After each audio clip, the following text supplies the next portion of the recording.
నమస్తే friends, welcome back to HK777 kitchen. ఈ రోజు మన HK777 కిచెన్ లో వినాయక చవితి స్పెషల్ పాల తాలికల పాయసాన్ని ఈ వీడియోలో మీతో షేర్ చేసుకోబోతున్నాను అండి. పండుగ రోజున ఏ హడావిడి లేకుండా పొడి బియ్యం పిండితో ఈ ఒక్క చిట్కాతో ఫాలో అయిన పాయసాన్ని చేశామంటే చాలా ఈజీగా చేసుకోవడమే కాదు, పాలు విరిగిపోకుండా చక్కగా పాయసము తయారైపోతుంది. చేసే మెథడ్ కూడా చాలా సింపుల్ అండి. డెఫినెట్గా ట్రై చేయండి. ఫెయిల్ అయ్యే ఛాన్స్ లేకుండా కమ్మని పాయసాన్ని ఆస్వాదిస్తారు. మరి లేట్ చేయకుండా సింపుల్ స్టెప్తో చేసుకొని ఈ కమ్మని పాల తాలికల పాయసాన్ని ఎలా చేయాలో చూద్దాము రండి. ఫస్ట్ టైం ఎవరైనా మా ఛానల్ చూసేవారు సబ్స్క్రైబ్ చేసుకోండి, లైక్ చేయండి, బెల్ ఐకాన్ని క్లిక్ చేయండి. ముందుగా ఒక గిన్నెలోకి పావు కప్పు సగ్గుబియ్యాన్ని తీసుకొని నీళ్లను వేసి 1-2 సార్లు బాగా కడిగి, ఈ సగ్గుబియ్యం తొందరగా నానడానికి నేను కొంచెం గోరువెచ్చని నీళ్లను వేస్తున్నాను. అదే ముందు నానబెట్టినట్లయితే వాటర్ తీసుకొని అరగంట నానబెడితే సరిపోతుంది. ఇప్పుడు ఈ సగ్గుబియ్యాన్ని పక్కన పెట్టి బెల్లాన్ని కరిగించుకుందాము. ఇప్పుడు బెల్లాన్ని కరిగించడానికి మరో పక్కన స్టవ్ ఆన్ చేసి ఒక గిన్నెలోకి 1 కప్పు బెల్లం తురుమును తీసుకోండి. 200 గ్రామ్స్ నుండి 220 గ్రామ్స్ వరకు తీసుకుంటే సరిపోతుంది. ఇందులోనే అరకప్పు నీళ్లను వేసి బెల్లాన్ని కరిగించండి. దీనికోసం పాకం పట్టనవసరం లేదు. వన్స్ మనకు బెల్లం కరిగిపోయి 1-2 నిమిషాలు బెల్లం మరిగితే చాలు. చూడండి, ఇలా బెల్లం పూర్తిగా కరిగిపోయాక 1-2 నిమిషాలు మరగబెట్టి ఈ బెల్లం నీళ్లు పూర్తిగా చల్లారిపోయేంత వరకు రెడీగా పక్కకు ఉంచండి.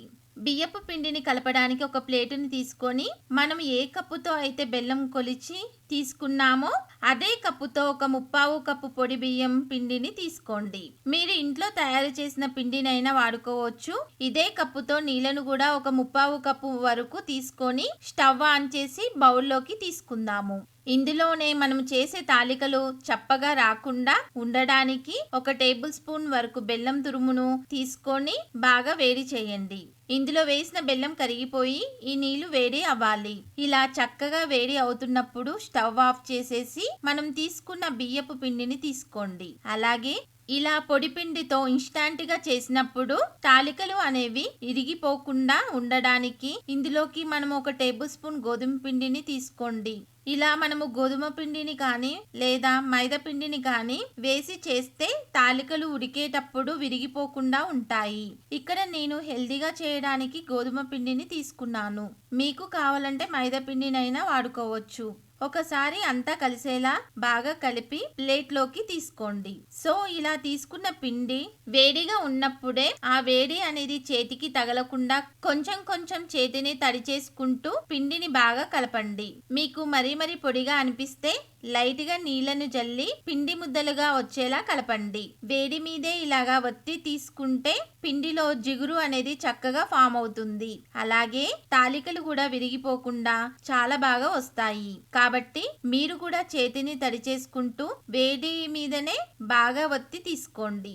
అలాగే మనకు పిండి అనేది మరీ గట్టిగా మరీ మెత్తగా కాకుండా సెమీ సాఫ్ట్ గా ఇలా కలిపి తీసుకోండి. మనము జంతికలు చేయడానికి మురుకుల పిండిని ఎలా అయితే కలుపుతామో అచ్చం అదే కన్సిస్టెన్సీలో పిండిని ఇలా కలిపి తీసుకోండి. ఇప్పుడు పాల తాలికలను చేసుకోవడానికి ముందుగా ఈ పిండిలో నుండి చిన్న ఉసిరికాయ సైజు అంత పిండిని పక్కన ఉంచండి.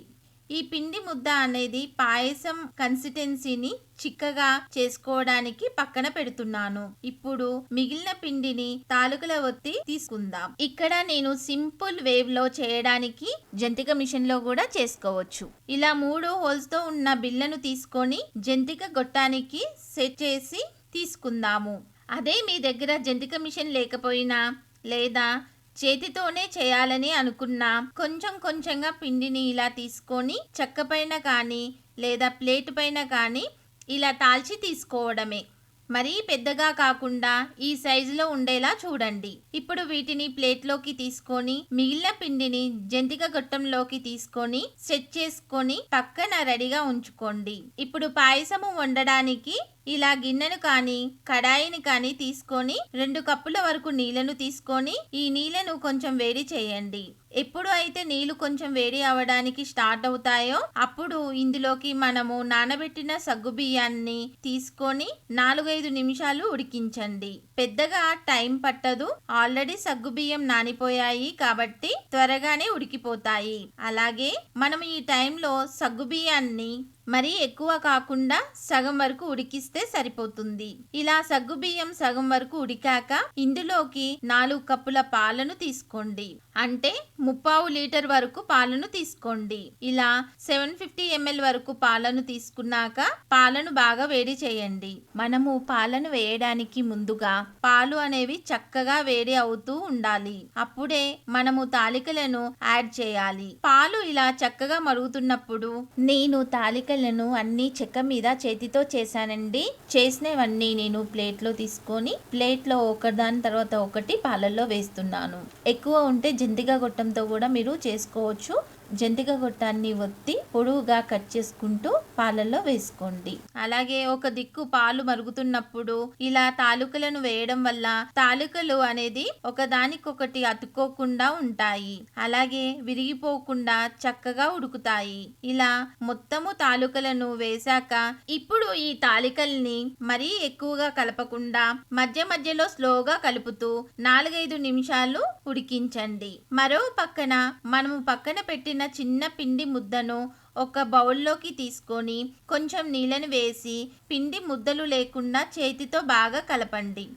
ఫస్ట్ కొంచెం నీళ్లు వేసి కలిపాక ఆ తరువాత మళ్ళీ కొన్ని నీళ్లు పోసి కలుపుకుంటూ పిండి ముద్ద అనేది చక్కగా విడిపోయి ఇలా పిండిలా వస్తుంది.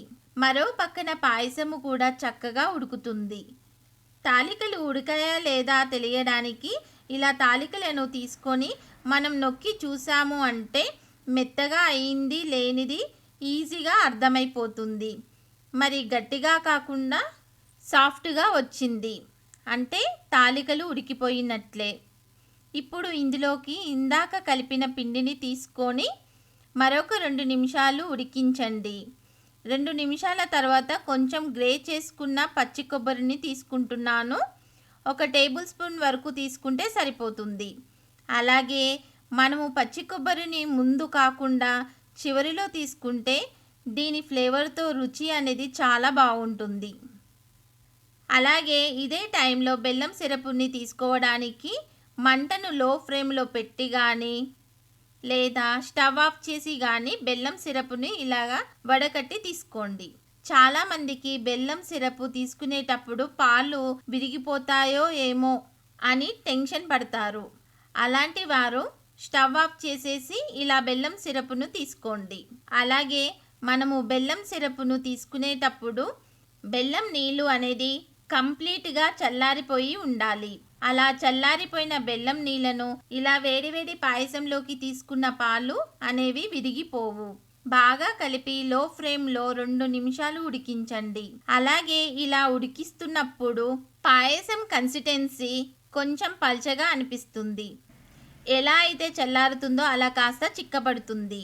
సో ఇలా 2 నిమిషాలు ఉడికించాక ఇప్పుడు ఈ బౌల్ని పక్కకు పెట్టండి. ఇప్పుడు ఇంకో ప్యాన్లోకి 2-3 టేబుల్ స్పూన్ల నెయ్యిని తీసుకోండి. ఇప్పుడు ఇందులోకి కట్ చేసిన బాదం, జీడిపప్పు పలుకులను తీసుకొని ఫ్రై చేయండి. ఇవి కాస్త ఎరుపు రంగులోకి వచ్చాక ఇందులోకి కొన్ని కిస్మిస్లను తీసుకొని బాగా ఫ్రై చేసి పాయసంలోకి తీసుకొని కలపండి. అలాగే ఇదే టైంలో 1/2 టేబుల్ స్పూన్ యాలకుల పొడిని తీసుకొని బాగా కలిపాము అంటే కమ్మని పాల తాలికల పాయసం తయారైపోతుంది.